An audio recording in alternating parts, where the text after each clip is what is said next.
J'ai envie de commencer avec toi, Raymond, si tu permets, je te tutoie après toutes ces années, pour voir justement si le fait qu'on consacre une discussion au rôle des pères, des papas, alors que la mission, si je ne me trompe pas, donc au début, c'était les mamans. Alors, est-ce que c'est un signe des temps, justement, qu'aujourd'hui, ce soit ça notre sujet de conversation?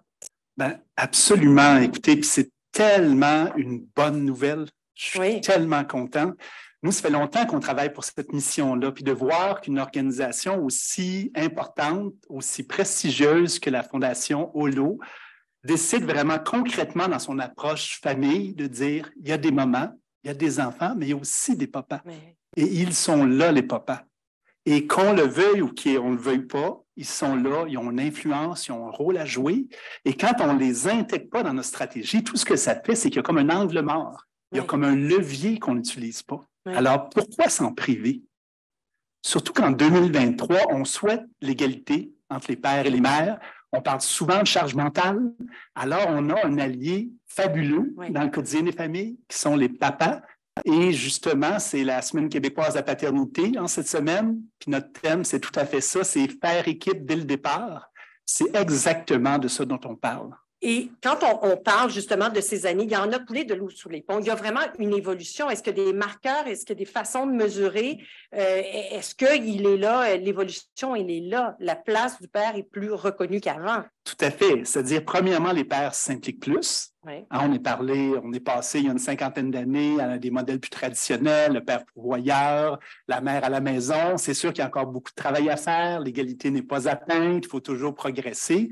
Mais on voit vraiment ce qui a particulièrement changé dans le quotidien, c'est que pour les pères, d'être en relation avec leur enfant, avec leur bébé, c'est quelque chose qu'ils ont compris. Ils ont compris qu'il fallait être de plus en plus présent, qu'il y avait un rôle à jouer. Ces moments-là, surtout en périnatalité, c'est déterminant. Même s'il y a des défis pour les papas, souvent pour les papas, le bébé qui est tout mou, qui pleure, qu'est-ce qu'on fait avec, comment est-ce qu'on lui donne le bain, les défis sont là, mais les pères, quand on les appelle, quand on leur demande de participer, la plupart du temps, ils répondent présent. On va parler du cadre de référence puis du fait que le papa y soit. On va parler aussi de données de sondage. Mais avant, je voudrais savoir, Julie, merci, c'est gentil, justement, du point de vue de la nutrition, quel est le rôle du père? Quel rôle le papa peut jouer, donc, dès le début? En fait, dès la grossesse et ça, dès jusqu'à temps que l'enfant ait 2 ans. Donc, nos 1000 premiers jours là, qu'on parle depuis tantôt, le papa puis l'autre parent a son rôle à jouer. Pendant la grossesse, on est là pour soutenir la femme qui est enceinte avec tout ce que ça comporte physiquement, soutenir les maux de grossesse, psychologiquement, il y a des choses qui se passent aussi.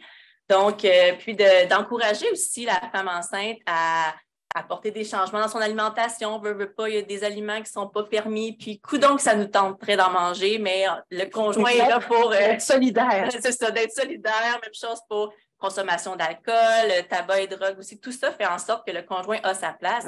Puis après la naissance, quand le bébé devient plus concret pour le papa, bien, c'est sûr que ça prend encore plus son sens. Donc, pendant la période de l'allaitement, le papa, c'est sûr qu'il ne peut pas donner le sein, mais il peut accompagner, il peut faire tout ce qu'il y a autour du bébé, les bains, le pot à pot. Puis aussi, quand la famille décide d'aller vers le biberon, bien, c'est sûr que le papa peut aussi prendre la balle au bon là, dans certains boires.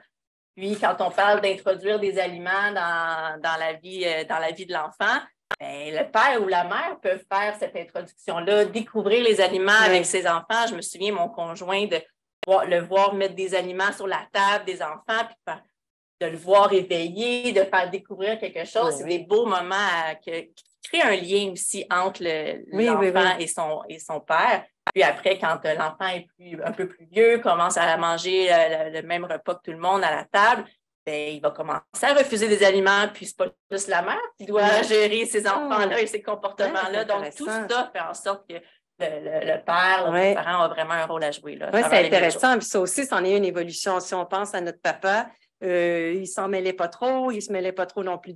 Tout ça est relié là, de la cuisine, mais aussi de ce que l'enfant découvre, comment il découvre les aliments, quels aliments il découvre. Donc, c'est intéressant, c'est dans le concret, c'est dans les petites choses, mais c'est ça aussi. Puis cuisiner aussi avec l'enfant. Exactement.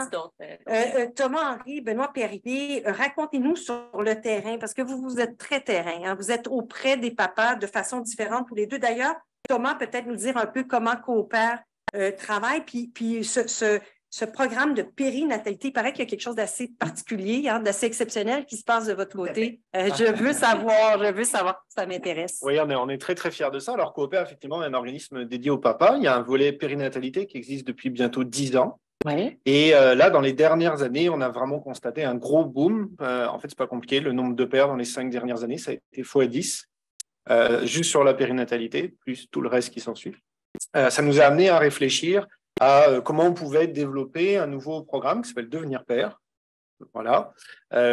Et on avait 4 services et activités de l'accompagnement individuel, de couple, des cours prénataux. Et on en a développé 10 nouvelles avec beaucoup d'activités en fait, de développement du lien père-enfant, d'implication et d'espace pour que les gars prennent confiance, en fait, prennent l'habitude de faire quelque chose avec leur bébé dans un cadre sécurisé. Voilà. Et pourquoi il est si important, ce programme-là, Raymond? Coopère, c'est un organisme novateur, exceptionnel, hein, il faut le dire. Et les pratiques en périnatalité qu'ils développent sont uniques au Québec, puis probablement assez uniques au monde. Hein, il faut le dire, des programmes de périnatalité pour les pères, il n'y en a vraiment pas des tonnes. C'est ça, c'est dessiné pour les pères. Et ils les inventent, ils les créent, et c'est vraiment un modèle, c'est un exemple à suivre. Puis dans 5 ans, dans 10 ans, probablement que le programme se retrouvera un petit peu partout au Québec, puis peut-être même à l'étranger. Bon, ben là, on veut faire des reportages là-dessus. On va s'envoyer un journaliste de Radio-Canada, dont ma collègue Anne-Louise Despatie qui couvre beaucoup ces questions-là. Donc, je vais lui parler de vous, c'est sûr. Benoît aussi, donc je le disais, Benoît Perrier, entre maman et papa. Donc, avant, c'était entre maman. Et signe des temps, maintenant, c'est entre maman et papa. Racontez. Oui, donc jusqu'en 2013, en fait, ça s'appelait Entre maman, bienvenue au père. Un peu comme dans les bienvenue au père, voilà. En 2014, on a introduit, en fait, les groupes de papa, donc groupe de discussion cœur de père pour papa. Et en 2016, pendant que Colette, quelques personnes connaissent Colette qui était partie en voyage, donc la directrice de justement l'organisme, sa remplaçante en a profité pour changer le nom, donc pour Entre maman et papa.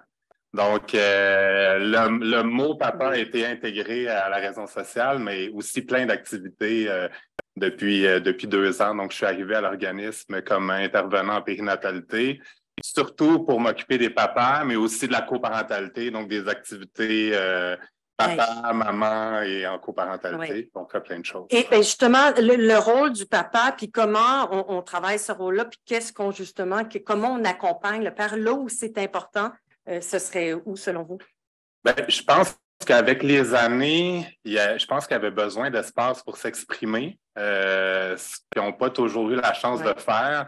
Donc, on a beaucoup d'activités de groupe où il y a des échanges, où ils vont s'exprimer. On a de moins en moins de trucs informatifs où on va leur dire comment faire, mais on va plutôt les laisser s'exprimer, partager leurs expériences. Puis ensemble, ils vont pouvoir dire « Ah, mais ce que l'autre papa a dit, c'est vraiment intéressant. Ça va selon un peu moi, comment je fonctionne, mes enfants. » Donc, l'échange puis le droit de parler, surtout dans un moment où il y a beaucoup de problèmes de santé mentale, ça vient toucher aussi les papas qui ont besoin de le verbaliser. Oui, donc on les accompagne, on fait en sorte qu'ils se rencontrent entre eux, entre autres choses. De votre côté aussi, c'est aussi pour carrément faire un apprentissage, mais qui vient du père lui-même, c'est ça? C'est ça, en fait, ce que dit Benoît, c'est exactement ça l'idée. Puis tu en as parlé tout à l'heure, tu as dit, en fait, en parlant de nos pères à nous, on est dans des modèles de paternité qui ont changé tellement vite que souvent, les gars, aujourd'hui, pour construire leur paternité, ils ont du mal à s'appuyer sur les modèles précédents, le modèle de leur père, de leur grand-père, ce qui était de la transmission verticale. Aujourd'hui, ce qu'on crée, c'est dans les groupes, ça permet de faire de la construction, de la co-construction de la paternité de manière horizontale entre des gars qui vivent cette transformation-là à peu près au même moment et en même temps en étant tous issus de plein d'horizons différents, de plein de… Voilà, ça c'est très riche. Et puis, le travail se fait aussi, ces espaces-là, ils servent aussi à faire un travail de responsabilisation. On en a parlé un peu tantôt aussi, mais d'être capable de dire, des fois, dans l'accompagnement des gars, on leur disait un peu quoi faire. Tu en as parlé dans l'informatif.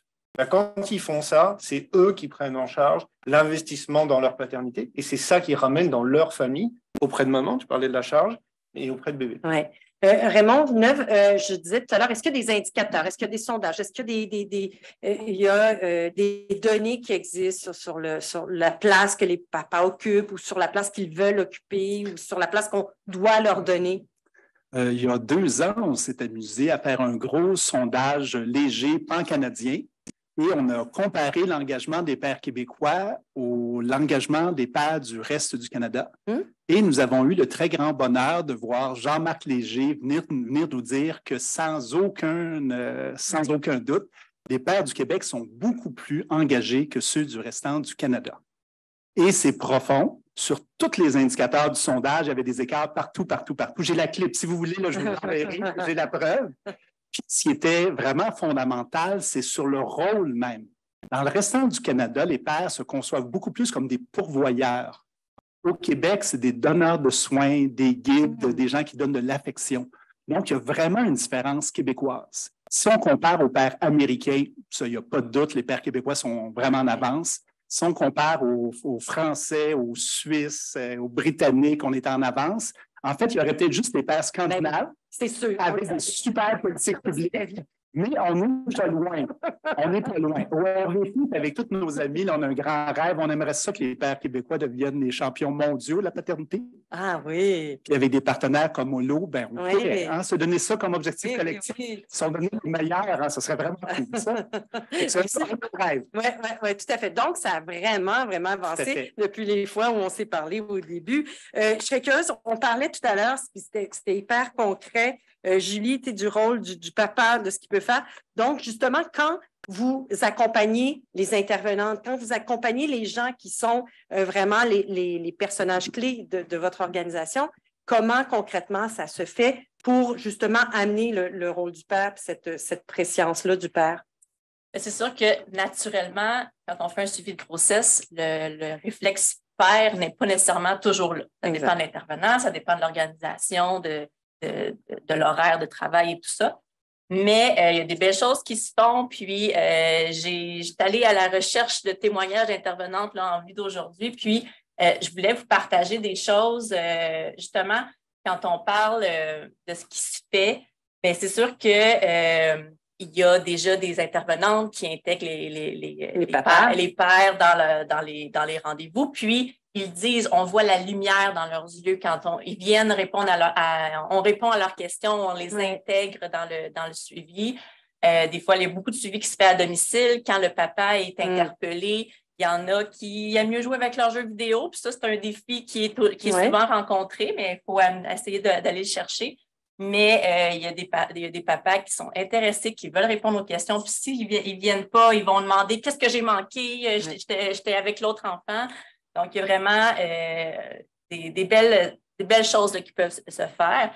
Puis, de notre côté, à la Fondation Olo, c'est sûr qu'on veut aider les intervenantes à accompagner les familles, les pères, parce que ce n'est pas inné nécessairement de faire de la relation d'aide avec des papas quand on est habitué de parler avec des mamans, parce qu'on ne voit pas la chose de la même façon. Donc, ça, je pense que je vous ai souvent entendu le dire, donc je me permets de le dire. Donc, c'est la perception de la relation d'aide qui n'est pas pareille pour un papa. On entend souvent, mais pourquoi j'ai besoin d'aide? Pourquoi tu me dis ça? Je n'ai pas demandé de me faire aider. Donc, c'est un peu ça. Puis, en fait, on va offrir des formations, des webinaires pour aider les intervenantes à mieux accompagner les familles. Puis, la formation pour mieux accompagner les familles par rapport à comment interagir avec le père, aller le chercher. Mais là, je commence à entendre un besoin qui est de plus en plus là, c'est comment je fais pour que la mère lâche prise sur sa maternité unique. Puis le partage avec le père n'est pas toujours évident. Puis personnellement, moi, j'ai appris à lâcher prise quand j'ai eu mes enfants. parce que sans mon conjoint, je n'aurais pas survécu à tous les aléas de la vie. Donc, c'est beaucoup de lâcher prise, mais il faut donner la chance à un papa de se développer. Les parents, quand c'est des nouveaux enfants, ben les deux apprennent.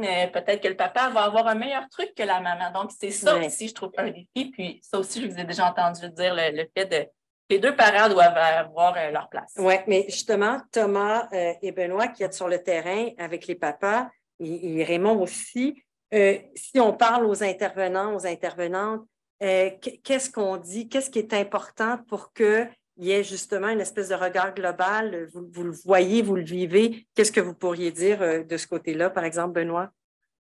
Bien, je vais reprendre un peu ce que tu disais. Je participe actuellement de la formation qu'on donne à des accompagnantes à la naissance, à des intervenants, à des accompagnantes au relevail en postnatal sur l'accompagnement des pères. Ça dure 2 jours. 2 jours complets. Donc, ils ressortent de là, sont transformés, sont heureuses. Pour la plupart, c'est des intervenantes, mais juste pour la communication avec les pères, on parle de santé mentale, on parle de coparentalité, on parle de plein d'enjeux. Donc, c'est nourrissant. Des fois, on peut penser qu'il y a un malaise, des fois, de certaines personnes à entrer en contact avec les papas où la situation est moins propice, mais je pense qu'il y a un gros vouloir, puis plus on va avoir de formation dans ce sens-là, plus on va pouvoir mieux accompagner les... Mais c'est hyper intéressant, c'est accompagner ceux qui accompagnent et donc, parfois, c'est de se parler tout simplement, c'est que vous puissiez vous dire, bien, voici nous comment nos pères le vivent, comment on le vit, et donc de s'arrêter et d'y penser, ça peut même faire la différence. Est-ce que tu dirais que c'est un peu la même chose? Oui, bien sûr, c'est sûr que c'est important, ça se travaille par le lien partenarial, il faut prendre du temps de cultiver ça. C'est intéressant d'avoir des espaces qui sont dédiés à tout le monde, puis qui se rejoignent, ça aussi c'est important. Et dans l'aspect formation, c'est sûr qu'il y a un gros besoin aujourd'hui. Nous, ce qu'on constate, c'est la compréhension de la dynamique masculine. On sait, beaucoup de monde veut travailler avec les pairs. On constate, nous, on a souvent des organismes partenaires ou des intervenants, peu importe, des professionnels du réseau de la santé, disent mais j'arrive pas à les faire venir, j'arrive pas, je comprends pas, j'arrive pas à les intéresser, à les oui, ok. Et en fait, parce que des fois, il y a aussi tout un travail à faire sur, tu en as parlé Julie, sur nos perceptions, sur qu'est-ce qu'on attend, comment on voit, et surtout qu'est-ce qu'on propose. Notre communication aussi. Puis c'est quoi qu'on propose dans l'engagement paternel. Là, je vous donne un cue. Quand tu vois des mamans qui ont tellement de pression sur leur maternité qu'elles ont des enjeux de fatigue, de santé mentale, de lâcher prise, et qu'on dit aux gars, hey, viens faire de l'engagement paternel, ça ressemble à ça, mais pour les gars. Tu ne les feras pas rêver avec ça. Pour réfléchir à ce qu'on propose. Et ce qu'on propose, c'est pas tout le monde pète sa coche. Ce qu'on propose, c'est viens, on se retrouve au milieu et tout le monde est bien, et tout le monde est détendu, et tout le monde est dans le partage et le lâcher prise. C'est ça le projet. Est-ce que la vulnérabilité, il y en est question aussi? Est-ce qu'il faut aller là? Il faut être sensible à justement parfois ce manque de confiance, à cette difficulté à prendre sa place. Il y a tout ça aussi, il y a des enjeux de cet ordre-là, Raymond. C'est tellement intéressant, toutes les questions de vulnérabilité. Puis on sort d'une pandémie. Hein? On a parlé beaucoup de santé mentale, mais très peu de santé mentale des hommes et des pères. En fait, moi, tous les journaux, tous les matins, je fais ma revue de presse, puis toutes les données qui sont sorties sur les hommes et les pères, c'est le RVP et ses partenaires qui les ont sortis. Fait que socialement, on a comme un angle mort. On va dire les personnes sont vulnérables, et les femmes, et les immigrants, et les Autochtones, et les jeunes. Les hommes, on n'en parle jamais. On va parler des hommes pour la violence conjugale, pour les agressions sexuelles. Même en itinérance, on parle maintenant des personnes itinérantes, on ne parle même plus des hommes itinérants. Ce qui fait que les hommes, dans leur vulnérabilité, on n'en parle pas. Puis quand on n'en parle pas, on ne fait que renforcer les préjugés et les stéréotypes. Donc, un homme qui a de la misère à demander de l'aide, et s'il voit que nulle part, il y a des hommes qui demandent de l'aide, il n'y a nulle part des statistiques là-dessus, bien, on passe à côté. L'année passée, dans notre Semaine québécoise de la paternité, on a fait un sondage sur la vulnérabilité des pères. Un sondage somme, 80 questions, 2119 pères, quelque chose de sérieux. Puis on a demandé aux pères, c'était quoi leur état de santé mentale. Et 13% de l'ensemble des pères nous ont dit qu'ils étaient dans une situation de détresse psychologique élevée. Les pères qui s'étaient séparés depuis moins de 5 ans, c'était 1 sur 4, 25%. Les pères qui faisaient moins de 35 000 $ par année, c'était 29 %. Ça, c'est presque un père sur 3. Et quand on gratte la nouvelle puis qu'on continue à comprendre ce que ça veut dire, le 2/3 des pères en situation de détresse psychologique élevée n'avaient pas demandé ni reçu d'aide. OK? Donc là, on parle de milliers de pères, de milliers de familles qui sont impactées, puis on est dans un angle mort sociétal où on n'en parle à peu près pas. Et notre slogan l'année passée, je pense qu'il était tout simple, c'était « Papa, as-tu besoin d'aide? » Les pères ont adoré ça. Parce que les pères, ils aiment ça, les questions directes. Hein, je regarde Manon Hélène qui a une maison d'hygiène, là, puis elle le sait. Fait que si j'avais une question qui dure 15 paragraphes, là, oubliez ça, ça ne marche pas. Je dis, as-tu besoin d'un coup de main? Comme, tu sais, l'affaire la plus directe possible, c'est ça qui marche. Quand vous êtes attentif, vous écoutez, les pères, ils ont plein d'affaires à dire. Ils ont le cœur grand comme ça. Sauf que souvent, ils ne savent pas comment. Ils n'osent pas. Ils vont vous tester souvent. Ça, c'est remarquable. Les pères, quand ils ne savent pas, là, ils vont vous dire toutes sortes d'affaires pour voir, il va-tu m'écouter pour de vrai ou il niaise? Fait qu'ils vont dire une affaire, une autre. Ça va prendre 15-20 minutes. Après 20 minutes, généralement, le cœur y ouvre. Ils vont tout te dire, si tu es là après 20 minutes, tu vas devenir son meilleur ami pour la vie. Fait qu'il faut savoir écouter. Les hommes aussi, ils ont peur. Souvent, ils ont peur de demander de l'aide. Ils ont peur de la réaction. Ils ont peur du jugement. Ils ont peur de plein d'affaires. Fait qu'il faut s'ouvrir, être attentif à ça. Puis la vulnérabilité des hommes, des pères, il y en a plein. Comme Olo, c'est de soutenir les familles dans leur vulnérabilité, ben, ils ont eu l'intelligence d'ajouter ce morceau-là dans le casse-tête. Oui, dans le cadre. Mais en même temps, on imagine encore plus quand on dit périnatalité, c'est-à-dire que là, un bébé, je veux dire déjà, hein, en partant, un bébé, qu'est-ce qu'on fait avec ça? Est-ce que c'est encore plus, disons, le défi est encore plus présent, même pour vous aussi, de démystifier, puis même le terme est probablement peut-être pas celui qui est utilisé parce que peut-être trop pointu, mais d'être là, le petit bébé a besoin de vous. Est-ce que ça, il faut, comment dire, changer l'image que la société a véhiculée où le bébé, c'était l'affaire de la maman? Là? Est-ce qu'il n'y a pas aussi un peu de ça encore à faire? À tous les niveaux. Ce changement-là doit être fait dans la tête du père, dans la tête de la mère, dans la tête de l'entourage, dans les politiques publiques, dans les films, dans les médias, exactement. Et dans nos pratiques à nous aussi, parce que nous aussi, des fois, on a ce réflexe-là. Et pourtant, on déconstruit, mais ce que tu peux, c'est ça. Ah oui. Est-ce que tu dirais la même chose de ton côté? Oui, on le sait qu'il y a plein de bénéfices pour toute la famille à ce que le papa soit plus participatif à toutes les facettes de son engagement.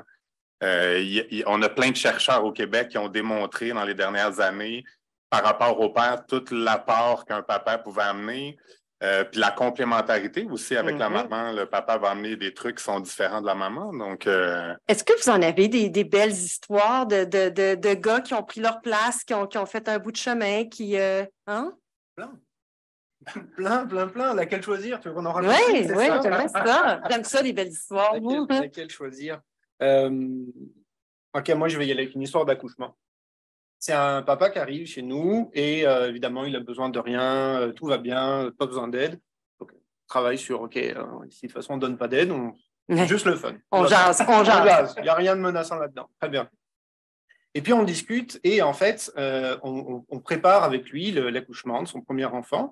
Il y a dans cette famille-là, la maman a dit non, je te laisse ton espace, tout va bien. Et il avait, par rapport à son histoire personnelle, culturelle, spirituelle, il avait envie d'amener un objet particulier en salle d'accouchement. Et on a eu tout un travail sur est-ce que tu as le droit, est-ce que tu le peux, à qui t'en parles, est-ce que tu en parles à ta conjointe. Puis il avait peur de lui amener ça, il ne voulait pas lui amener ça, parce que pour lui, c'était un moment où elle allait vivre quelque chose, elle et pas lui.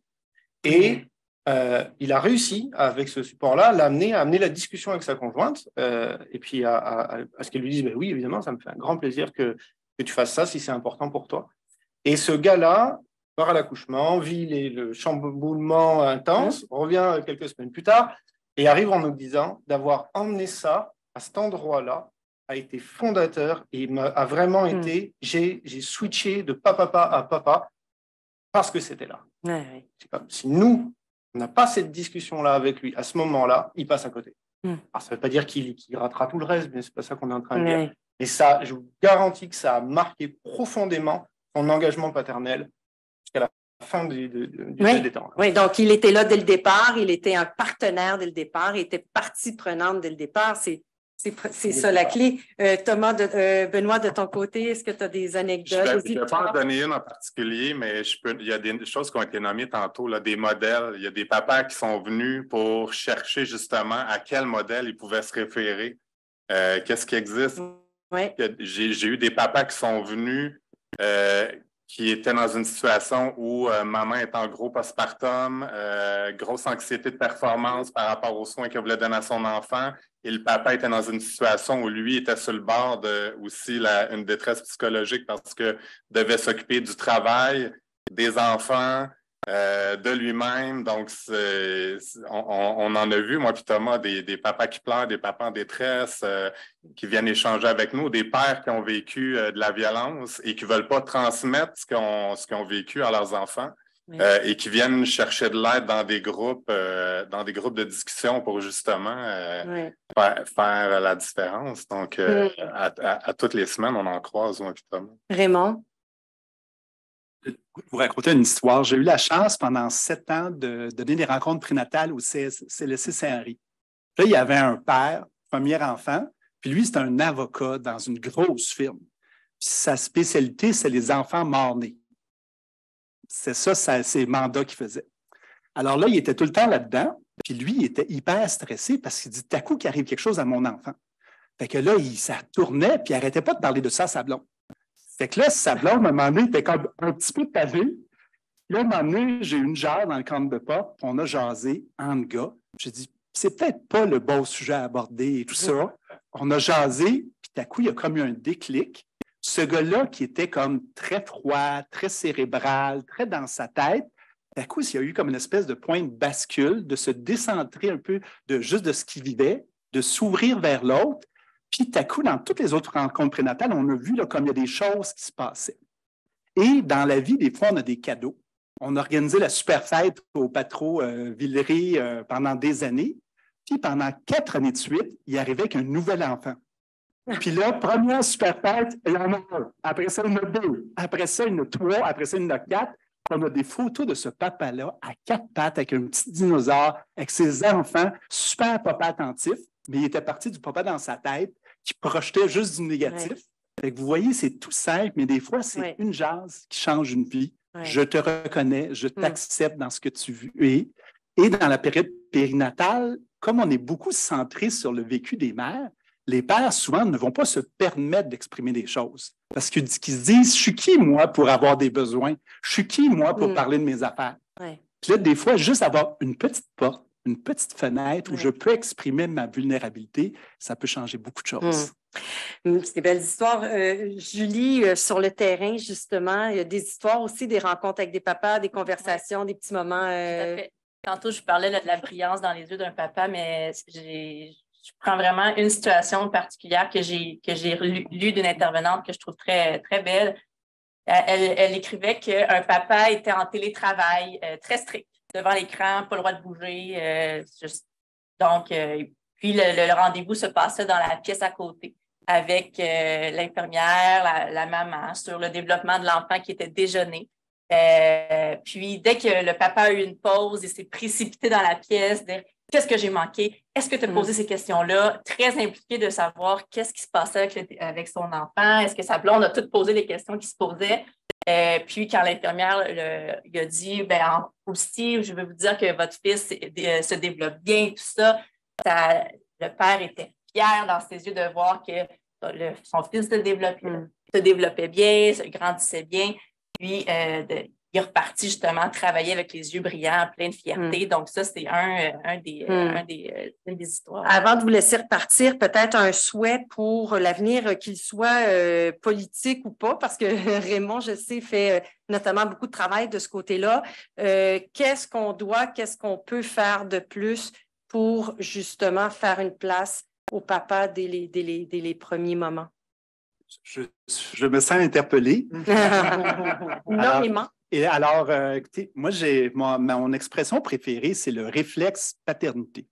Et moi, j'avais un rêve pour la société du Québec, c'est qu'à chaque fois qu'on fait une politique pour la famille, santé. il y a quelqu'un au bout de la table qui dit « et les pères ». OK?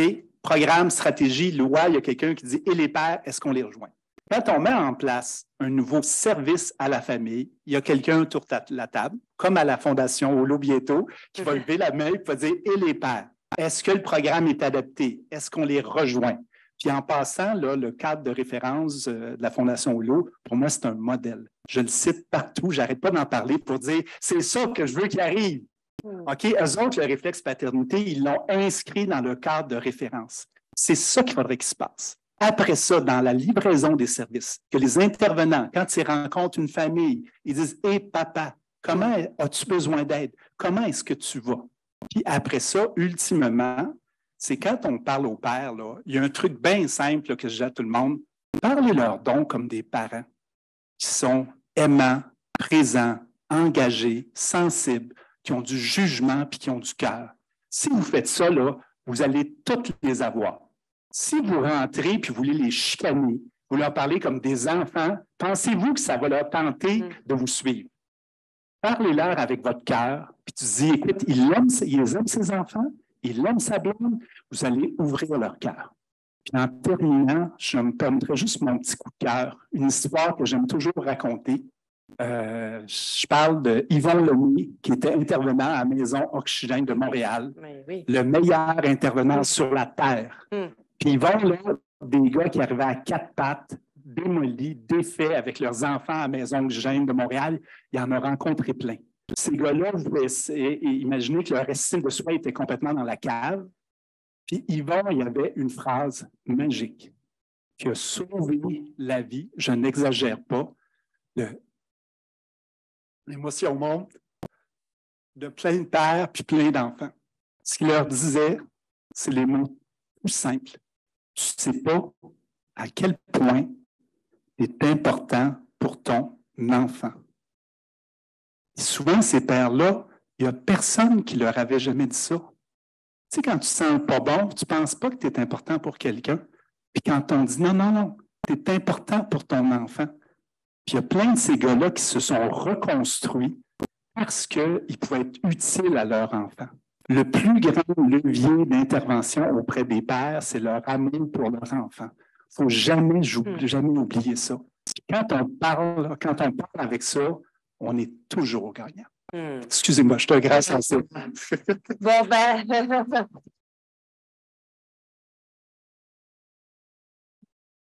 Aïe, aïe, aïe. Et je me rappelle d'Yvon et de la maison. Et c'est là que les premiers reportages ont commencé. Un homme extraordinaire. Un homme extraordinaire, absolument. Qu'est-ce qu'on vous souhaite et qu'est-ce qu'on souhaite pour les papas, les gars?